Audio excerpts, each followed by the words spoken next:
සුබ දවසක් හැමෝටම. සුබ අලුත් අවුරුද්දක් වේවා කියලාත් හැමෝටම ප්‍රාර්ථනා කරනවා. අවුරුදු කියලා කිව්වට පස්සේ හැමෝටම මතක් වෙන්නේ තමන්ගේ ගම තමයි. ඉතින් ගමේ යන එක තරම් දෙයක් නම් මම නම් දන්නේ කොළඹ ජීවත් වෙන අයට තියනවා කියලා නිවාඩු කාලෙක. ඉතින් අද අපි ගමේ යනවා. මේ අප්‍රේල් හරියටම 10 තමයි අපි ගමේ ගියේ. ඒ දවස් ටිකෙන් භාගයක්ම කරේ ගම වටේ ඇවිදපු එක. බලන්න දේවල් තියෙනවානේ, ලස්සනයි. කුඹුරු තියෙනවා, වැව් තියෙනවා. ගේ පිටිපස්සෙත් තියෙන්නේ කුඹුරු යායවල්, වටේම තියෙන්නේ වෙල්, ඇලවල්. ඉතින් බලන්න දේවල් ගොඩක් තියෙනවා. බලනවට වඩා නිදහසේ වාඩි වෙලා ඉන්න, හුලං වදින්න, ඒ කියන්නේ නිදහස් හරි කූල් පරිසරයක් තමයි තියෙන්නේ. ඉතින් ඒවයි ඇවිදපු එක තමයි ගිහිල්ලා කරේ.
බලන්නකො මේ ගහ පුරාම ලස්සන දම් පාට මල් වගේක් හැදලා තියෙනවා.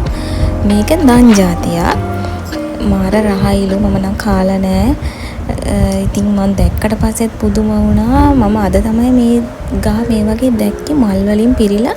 මේකේ චූටි දම් පාට මලක් තියෙනවා. ඒක හැලුණට පස්සේ පාට ආයෙ වෙනස් වෙනවා. ඉතින් අද දවස් දෙකක් වගේ තිබුණට පස්සේ ආයෙ මේ මල මේ පාට නෙමෙයි. මේ මල හැලුණට පස්සේ සාමාන්‍ය අඳුරු පෑයක් තමයි තියෙන්නේ. මේකත් ඉදි වගේ චූටි ගෙඩි හැදෙන ගහක් කර තිබුණේ. බලන්නකො මේ දම් මල් වල ලස්සන.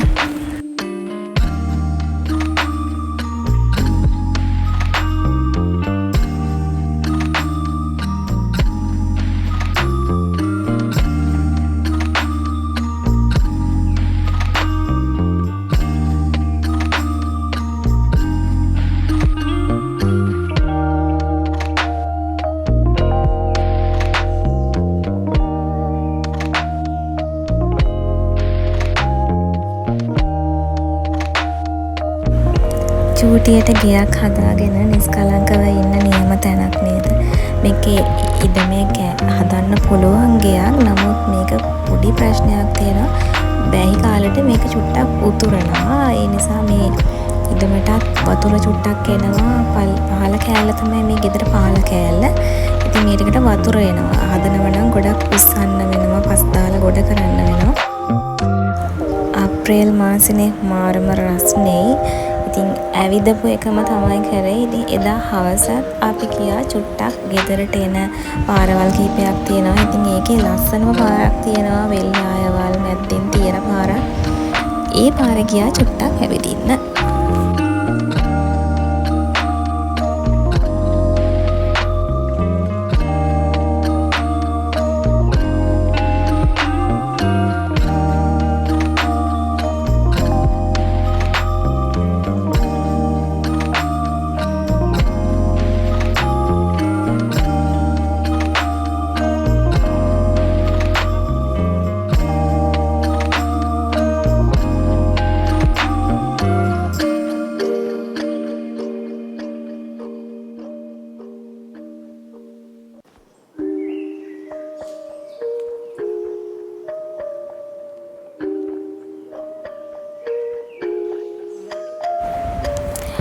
ගමක කෙනෙක් නම් දන්නවා මේ ගහ මොකක්ද කියලා. මේක පඳුරක්, කටු පඳුර වගේ තියෙන්නේ එරමිනියා. ඉතින් මේ පාරේ දෙපැත්තේ සමහර තැන්වල එරමිනියා, එතකොට කරඹ ගස් මේවා තිබුණා. ඒවා කඩ කාපු එකම තමයි කරේ. කොළඹ ජීවිතේදී මේවා කන්න ලැබෙන්නේ නැහනේ. ඉතින් අවුරුදු ගානකට පස්සේ තමයි මම මේ එරමිනියා මෙහෙම කඩක් කන්නේ.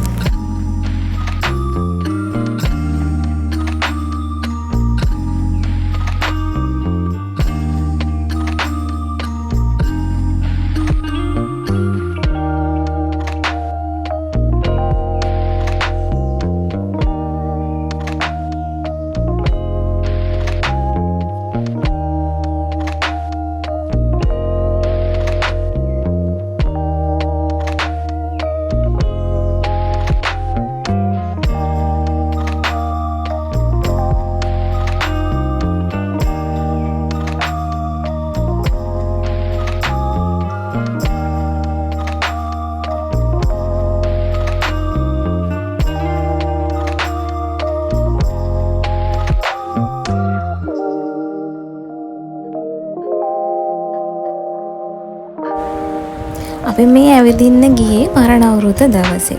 ඉතින් ඊළඟ දවසේ පාන්දර තමයි අවුරුද්ද උදා වුණේ. කිලුතරවලා අපේ චාරිත්‍ර ටිකත් හරියට කරලා ගියේ ආයේ ඇවිදින්නම තමයි.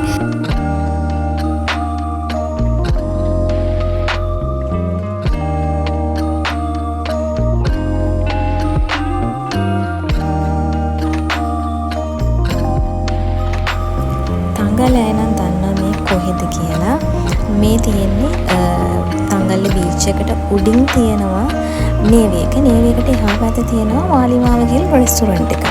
ඉතින් අපි ආව පොඩ්ඩක් ඒකේ ඩිනර් එක ගන්න චුටි පාටි එකටත් එක්ක. ලස්සන ලොකේෂන් එකක් මේ මාලිමාව රෙස්ටුරන්ට් එකේ ඉස්සරහම තියෙන පොඩි බිට්ටනිය වගේ එක. මේ ඒරියා එක තනිකරම මේන්ටේන් කරන්නේ නේවි එකෙන්. මේ රෙස්ටුරන්ට් එක කරන්නේ නේවි එකෙන්ම තමයි.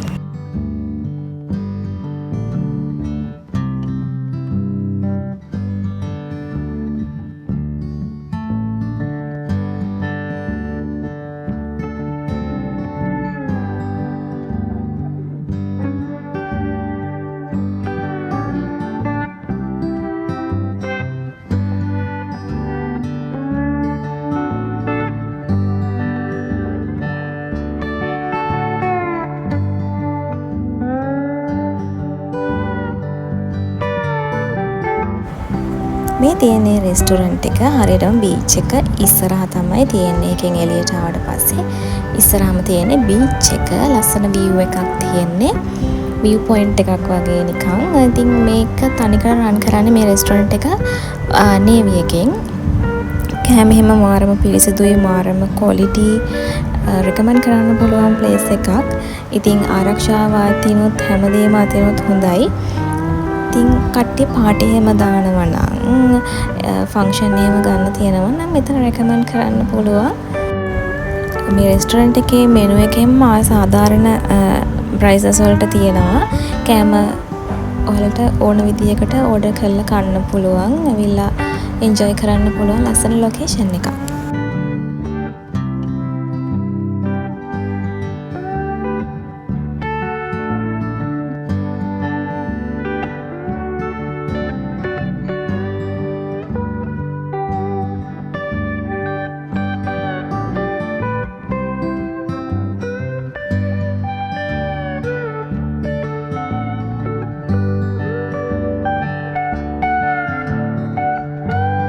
අවුරුදු නිවාඩුව නිසා ටිකක් සෙනග හිටියා එදා නම්.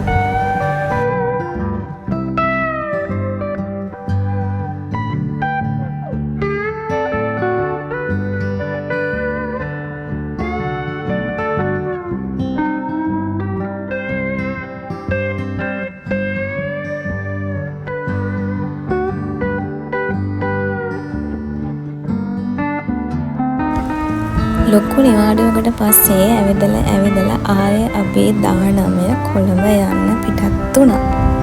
නිවාඩුවට විතරක් ගමේ එන ගමට ඈතින් ජීවත් වෙන අය දන්නවා ගමේ ඇවිල්ලා ආයේ යද්දි දැනෙන දුක. අවුරුදු නිවාඩුව ගත කරපු වීඩියෝස් තමයි මම ඔක්කොම මේ බ්ලොග් එකෙන් දැම්මේ. ඉතින් ආයේ තව දවසක අලුත් වීඩියෝ එකකින් හමු වෙනකන් සමුගන්නම්. සුබ දවසක් හැමෝටම.